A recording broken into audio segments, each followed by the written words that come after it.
সুপ্রিয় শিক্ষার্থীবৃন্দ, আসসালামু আলাইকুম। মিরিকপুর গঙ্গাচরণ তপশিলি উচ্চ বিদ্যালয়ের অনলাইন ক্লাস মিরিকপুর গঙ্গাচরণ তপশিলি উচ্চ বিদ্যালয় এর পক্ষ থেকে সকলকে শুভেচ্ছা ও অভিনন্দন। আমাদের এই বৈশ্বিক মহামারী করোনার সময়কালীন সময়ে যেহেতু আমরা প্রত্যক্ষভাবে ক্লাস নিতে পারি না, সেই জন্য মিরিকপুর গঙ্গাচরণ তপশিলি উচ্চ বিদ্যালয়ের পক্ষ থেকে অনলাইন ক্লাসের ব্যবস্থা করা হচ্ছে। আমি সোহেল রানা, সহকারী শিক্ষক, ব্যবসায় শিক্ষা। আমি তোমাদের নবম দশম শ্রেণীর দ্বিতীয় অধ্যায়ের হিসাব বিজ্ঞান বিষয়ের একটা ক্লাস নেওয়ার চেষ্টা করব। তোমরা সবাই পাঠ্য বই, খাতা কলম নিয়ে প্রস্তুত থাকো। তো প্রথমেই আমি বলতে যাচ্ছি, আজকে আমাদের পাঠের বিষয় হচ্ছে, পাঠ শিরোনাম হচ্ছে লেনদেন। এটা হিসাব বিজ্ঞান দ্বিতীয় অধ্যায়। তো প্রথমেই আমরা জানতে যাচ্ছি লেনদেন বিষয়টা কি। লেনদেন বিষয়টা কি? আধুনিক সমাজ ব্যবস্থায় হিসাব লিপিবদ্ধকরণের ক্ষেত্রে লেনদেন অত্যন্ত গুরুত্বপূর্ণ একটা বিষয়। ব্যবসা জগতে বিভিন্ন ধরনের ঘটনার উদ্ভব হয়। আমরা যে দৈনন্দিন ব্যবসা বাণিজ্য করি, প্রতিনিয়ত আমাদের অনেক ধরনের ঘটনার সম্মুখীন হতে হয়। কিন্তু সমস্ত ঘটনাতে হিসাবের এরকম সমস্ত ঘটনা, যেসব ঘটনা ঘটে যায় ব্যবসা করতে গেলে, এগুলাকে আমরা লেনদেনে লিপিবদ্ধ করতে পারি না। মূলত যে সকল ঘটনার মধ্যে আর্থিক অবস্থা জড়িত, মানে যেসব ঘটনার সাথে অর্থের সম্পর্ক বিদ্যমান, সেগুলোকেই আমরা লেনদেন হিসাবে গণ্য করতে পারি। তো একটা উদাহরণ দেওয়া যায় যে একটা ব্যবসা প্রতিষ্ঠানে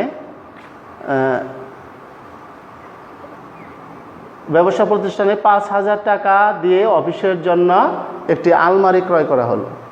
এখানে তোমরা লক্ষ্য করো সবাই যে ব্যবসা প্রতিষ্ঠানে একটা আলমারি ক্রয় করা হয়েছে।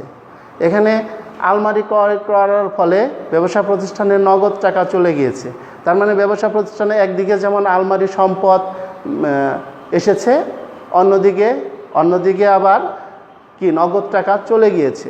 সুতরাং এই যে ঘটনাটা, যেটা অর্থের অঙ্কে পরিমাপযোগ্য হয়েছে এবং আর্থিক অবস্থার পরিবর্তন হয়েছে, সুতরাং এটাকে আমরা লেনদেন হিসাবে অভিহিত করতে পারি। তো এখন তোমরা লক্ষ্য করো বোর্ডের দিকে যে আমরা লেনদেনটিকে প্রথমে কি, লেনদেনকে দুই ভাগে ভাগ করা যায় বা দুই ধরনের লেনদেন সংগঠিত হয়। একটা হচ্ছে বাহ্যিক লেনদেন, আর একটা হচ্ছে অভ্যন্তরীণ লেনদেন। এখন প্রথমে আমরা বাহ্যিক লেনদেন কি সে বিষয়টা তোমাদের বোঝানোর চেষ্টা করতেছি।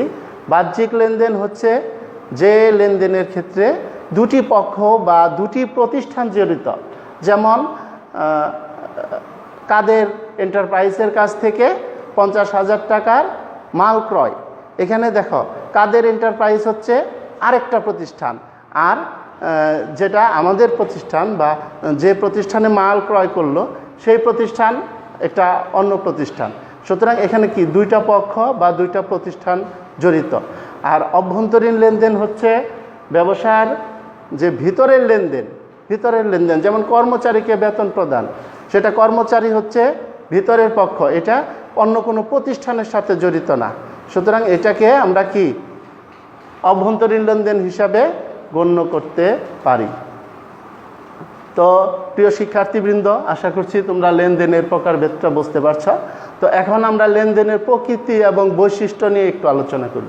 দেখো, লেনদেনের প্রকৃতি এবং বৈশিষ্ট্যকে আমরা মোটামুটি 7 ধরনের লেনদেনের প্রকৃতি বা বৈশিষ্ট্যকে আমরা চিহ্নিত করেছি। এখানে প্রথমে আছে অর্থের অঙ্কে পরিমাপযোগ্য, তারপরে আছে দ্বৈত সত্তা, এরপর আছে স্বয়ংসম্পূর্ণ ও স্বতন্ত্র, এরপরে আছে দৃশ্যমানতা, তারপর ঐতিহাসিক ঘটনা, এরপরে আছে আর্থিক অবস্থার পরিবর্তন এবং হিসাব সমীকরণের উপর প্রভাব বিস্তার। এই 7 ধরনের লেনদেনের প্রকৃতি বা বৈশিষ্ট্যকে আমরা চিহ্নিত করেছি। তো শিক্ষার্থীবৃন্দ, প্রথমেই আমরা লেনদেনের প্রথম যে প্রকৃতি বা বৈশিষ্ট্য সেটা অর্থের অঙ্কে পরিমাপযোগ্য, সেটা নিয়ে তোমাদের সামনে একটু আমি বলার চেষ্টা করছি। তোমরা খেয়াল করবে, ভালো করে লক্ষ্য করবে এবং তোমরা পাঠ্য বইটা তোমাদের সামনে নিয়ে বসবে। তো প্রথমে দেখো, অর্থের অঙ্কে পরিমাপযোগ্য, তার মানে একটা লেনদেন হতে গেলে, একটা প্রতিষ্ঠানের যদি লেনদেন হয় সেটাকে অবশ্যই কি করতে হবে, অর্থের অঙ্কে পরিমাপযোগ্য হতে হবে। কারণ অর্থের অঙ্কে যদি পরিমাপযোগ্য না হয় তাহলে সেটা কি লেনদেন হিসাবে গণ্য করা যাবে না। যেমন তোমাদের আমি একটু বোঝানোর চেষ্টা করছি যে একটা ব্যবসা প্রতিষ্ঠানের ম্যানেজারের মৃত্যুবরণ হয়েছে, সেটা কিন্তু একটা ব্যবসায়ের অনেক ধরনের ক্ষতি হয়ে যায়। ম্যানেজার সেটার সাথে তার ব্যবসা অনেক নির্ভরশীল, কিন্তু ম্যানেজারের মৃত্যু হওয়ার ফলে কি তোমরা বলতে পারবে যে এই ব্যবসা প্রতিষ্ঠানের এত টাকার ক্ষতি হয়েছে? এটা কোনো টাকার অঙ্কে পরিমাপযোগ্য করা যায় না, কারণ মৃত্যু একটা অপূরণীয় ক্ষতি, কিন্তু সেটা অর্থের অঙ্কে পরিমাপযোগ্য নয়। সুতরাং এটা কি আমাদের ব্যবসায়িক লেনদেন হিসাবে গণ্য করা যাবে না। যেসব লেনদেন অর্থের অঙ্কে পরিমাপযোগ্য হবে শুধু সেটাকেই লেনদেন হিসাবে গণ্য করতে হবে। তারপরে দেখো, আমরা বলতেছি দ্বৈত সত্তা। দ্বৈত মানে দুই, সত্তা মানে পক্ষ। এখানে তার মানে কি দাঁড়ালো, দ্বৈত সত্তা মানে দুটি পক্ষ। দ্বৈত সত্তা মানে কি, দুটি পক্ষ। এখানে লেনদেন হতে গেলে অবশ্যই দুটি পক্ষ থাকতে হবে, এক পক্ষে কখনো লেনদেন হয় না, সেটা লেনদেন হিসাবে, ব্যবসায়ে লেনদেন হিসাবে গণ্য করা যাবে না। সুতরাং লেনদেন হতে গেলে অবশ্যই কি করতে হবে, দুটি পক্ষ থাকতে হবে। সেখানে একটি পক্ষ সুবিধা গ্রহণ করবে, আরেকটি পক্ষ সুবিধা প্রদান করবে। এরকম সুবিধা গ্রহণকারী এবং প্রদানকারী যদি পক্ষ থাকে তবেই সেটা লেনদেন হিসাবে গণ্য হবে। তারপরে তোমরা লক্ষ্য করো, স্বয়ংসম্পন্ন ও স্বতন্ত্র। এরপরে আমরা দেখতে পাচ্ছি আছে কি, স্বয়ংসম্পন্ন এবং স্বতন্ত্র। এরকম প্রত্যেকটা লেনদেনই আমাদের কি স্বয়ংসম্পন্ন থাকবে। এখানে স্বয়ংসম্পন্ন এবং আলাদা থাকতে হবে। যেমন মনে করো 10,000 টাকার পণ্য বিক্রয় করে 7 দিন পর টাকা পাওয়া গেল, তার মানে এটা কি ধারে বিক্রয় করা হলো। এখানে দুইটা ঘটনা ঘটছে। একটা হচ্ছে প্রথমে তোমরা 10,000 টাকার পণ্য বিক্রি করা হয়েছে, আবার 7 দিন পরে কি হয়েছে, সেই বিক্রিত পণ্যের টাকাটা পাওয়া গিয়েছে। এখানে তোমরা প্রথম ঘটনাটা চিন্তা করো যে 10,000 টাকার পণ্য ধারে বিক্রয় করা হয়েছে। এখানেও দুইটা পক্ষ বিরাজমান। একটা হচ্ছে বিক্রয়, যেহেতু বিক্রয় করছে এটা ব্যবসায়ের আয় হবে, এবং তার সাথে আরেকটা পক্ষ আছে, সেটা হচ্ছে দেনাদার। দেখো এখানে দুইটা পক্ষ আসলো এবং কি এটা স্বয়ংসম্পন্ন হইল। এখানে দুইটা পক্ষ আছে, অর্থের অঙ্কে পরিমাপযোগ্য আছে যে 10,000 টাকার পণ্য বিক্রয় করা হয়েছে। এখানে দুইটা পক্ষ বিরাজমান। এখানে দুইটা পক্ষ, যেহেতু বিক্রয় করা হয়েছে এটা একটা পক্ষ, আর যার কাছে বিক্রয় করা হয়েছে সে তোমার দেনাদার, একটা সম্পদ, এটাও একটা পক্ষ। আবার দেখা গেল কি 7 দিন পরে ওই বাকিতে যার কাছে বিক্রি করা হয়েছিল সেই টাকাটা পাওয়া গেল। এখানে কি যখন সে টাকা দিল নগদ টাকা আসলো, ব্যবসায়িক সম্পদ আসলো। আবার দেনাদার যার কাছে তুমি টাকা পাইতা সেটা একটা সম্পত্তিবাচক হিসাব ছিল, সেই সম্পদটা কমে গেল। দেখো প্রথমে একটা ঘটনায় যখন দুইবার ঘটলো, একবার বাকিতে বিক্রয় করলা, 7 দিন পরে টাকা পাওয়া গেল। এখানে দুইটা ঘটনার বেলায় কি হয়েছে, দুইটা পক্ষ আছে, তার মানে আলাদা আলাদা হয়েছে এবং এটা স্বয়ংসম্পন্ন এবং স্বতন্ত্র হয়েছে। তো আশা করি বুঝতে পারছ। এরপরে দৃশ্যমানতা। এখানে দৃশ্যমানতা বলতে বোঝায় যে লেনদেন সবসময় আমরা দেখি, লেনদেন মানে আদান প্রদান, সেটা দেখা যায়। আবার অনেক ধরনের লেনদেন আছে সেটা দেখাও যায় না, এটাই হচ্ছে লেনদেনের দৃশ্যমানতা। তো তোমরা আবার মনে করতে পারবে যে কি অদ্ভুত কথা, যে লেনদেন দেখা যায় না, সেটা আবার কেমন লেনদেন হয়। তো আমি একটি উদাহরণ দিয়ে তোমাদের সেটা বোঝানোর চেষ্টা করছি। ধরো তোমরা যে ক্লাস করো, সেখানে ব্রেঞ্চে বসো, বা আমাদের সামনে যে বোর্ড আছে বা টেবিল আছে, এগুলা ধরো একটা টেবিল যখন নতুন কিনা হয়েছে, ক্রয় করা হয়েছে, সেটা সাপোজ উদাহরণস্বরূপ মনে করো যে 2,000 টাকা, কিন্তু আজকে 5 বছর পর সেই টেবিলটা কি 2,000 টাকা হবে? না, হবে না, অবশ্যই তার দাম কমে যাবে, সেটা 1000 হবে বা 800 টাকা হবে। তাহলে কি 2000 টাকার টেবিল বর্তমান ভ্যালু কত হলো? 1000 বা 800। তাহলে এই যে 1000 টাকা চলে গেল, এই যে এটা কি একটা লেনদেন হয়ে গেল না? ব্যবসার সম্পদ কমে গেল, লেনদেন হয়ে গেল, কিন্তু এই লেনদেনটা কিন্তু দেখা যায়নি, এটাকে বলে অদৃশ্য লেনদেন। এটাই হচ্ছে লেনদেনের দৃশ্যমানতা। আশা করি বুঝতে পারছ। এরপরে আছে ঐতিহাসিক ঘটনা। ঐতিহাসিক ঘটনা মানে কি? লেনদেন, একটা লেনদেন সেটা পূর্বেও ঘটে যেতে পারে, পূর্বেও হতে পারে।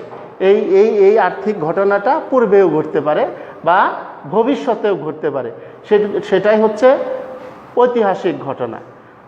মনে করো যে একটা ব্যবসা প্রতিষ্ঠানের যে সকল লেনদেন সবসময় হবে সেটা না। ভবিষ্যতে যে লেনদেনটা, যেমন অনাদায়ী পাওনা সঞ্চিতি আমরা ধরি, যে একটা তুমি যার কাছে বাকিতে পণ্য বিক্রয় করছো, সেই তোমাকে টাকাটা নাও দিতে পারে, কারণ সেটা অনেক ধরনের দুর্ঘটনা হতে পারে, সেই টাকাটা তুমি নাও উঠাতে পারো। তাহলে ভবিষ্যতে যদি সে টাকাটা না উঠাইতে পারো বা আদায় করতে না পারো, সেটা কি? সেটা তো তোমার ভবিষ্যতে ক্ষতি হবে। সেটার জন্য এখনই যে হিসাবের মধ্যে একটা এন্ট্রি করে রাখা, এটাই হচ্ছে ভবিষ্যতের যে ঘটনাটা পূর্বানুমান করা, সেটাই হচ্ছে ঐতিহাসিক ঘটনা। এরপরে আছে আর্থিক অবস্থার পরিবর্তন। খেয়াল করো, লেনদেন হতে গেলে অবশ্যই আর্থিক অবস্থার পরিবর্তন হতে হবে। আর্থিক অবস্থার পরিবর্তন ছাড়া কখনো লেনদেন হয় না। ধরো যে অফিসের জন্য আসবাবপত্র ক্রয় করছো, এখানে কিন্তু আর্থিক অবস্থার পরিবর্তন হয়েছে, কারণ অফিসের জন্য আসবাবপত্র ক্রয় করেছে, একদিকে সম্পদ এসেছে, আবার নগদ টাকা সম্পদ হিসাবে সেটা চলে গিয়েছে। আবার মালের জন্য যদি তুমি ফরমাইশ প্রদান করো, সেটা কিন্তু মাল আসবে, কিন্তু তোমার কিন্তু টাকাটা যায়নি। সুতরাং এটা কি? ব্যবসা প্রতিষ্ঠানের আর্থিক অবস্থার পরিবর্তন হয়নি। সুতরাং অর্ডার দিয়েছ বা ফরমাইশ দিয়েছ, সেখানে কিন্তু কোনো লেনদেন হয়নি, সেটাকে লেনদেন হিসাবে গণ্য করা যাবে না। সুতরাং এটা আমরা বলতে পারি যে লেনদেন হতে গেলে অবশ্যই আর্থিক অবস্থার পরিবর্তন হতে হবে। সর্বশেষ যে বিষয়টা আছে সেটা হচ্ছে হিসাব সমীকরণে প্রভাব বিস্তার। হিসাব সমীকরণের উপর প্রভাব বিস্তার।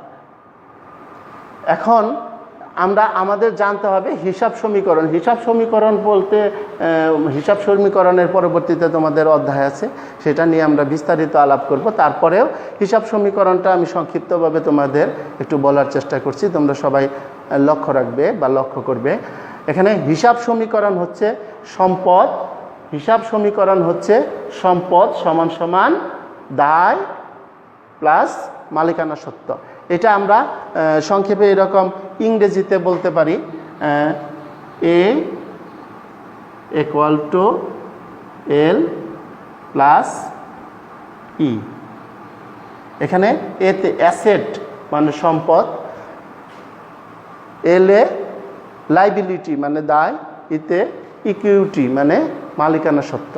এখানে এই যে লেনদেন হতে গেলে এই সমীকরণের অবশ্যই প্রভাব বিস্তার করতে হবে। তার মানে সকল আমরা যতগুলা প্রকৃতি বা বৈশিষ্ট্য দেখছি, এইগুলার সবই থাকবে যদি এই হিসাব সমীকরণের মধ্যে প্রভাব বিস্তার করে। উদাহরণস্বরূপ বলা যায় যে তুমি মাল ক্রয় করেছ, নগদ টাকায় মাল ক্রয় করেছ। এখানে মাল ক্রয় করার ফলে কি নগদ টাকা চলে গিয়েছে, তার মানে সম্পদ হ্রাস পেয়েছে, হ্রাস পেয়েছে। এবং এখানে যখন তুমি কিছু ক্রয় করা হবে, সেটা কি হয়? ব্যয় হয়। ব্যয় হইলে কি হয়?